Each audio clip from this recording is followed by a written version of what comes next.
السلام عليكم ورحمة الله وبركاته. مع سؤال وجواب.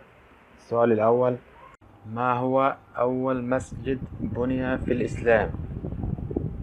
هو مسجد قباء. السؤال الثاني: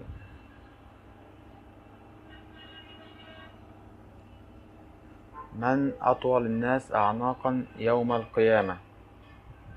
هم المؤذنون. السؤال الثالث: من هو الذي أذن فوق الكعبة يوم الفتح؟ هو بلال ابن رباح. السؤال الرابع: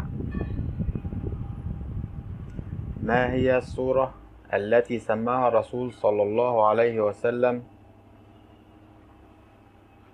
سنام القرآن وقلب القرآن وعروس القرآن؟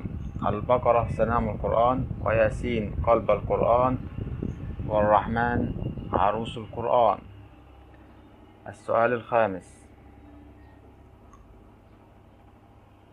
اسم سورتان من القرآن سمي الزهراوين ويتقدم أصحابهم يوم القيامة تحاجان عنهم. هما البقرة وآل عمران.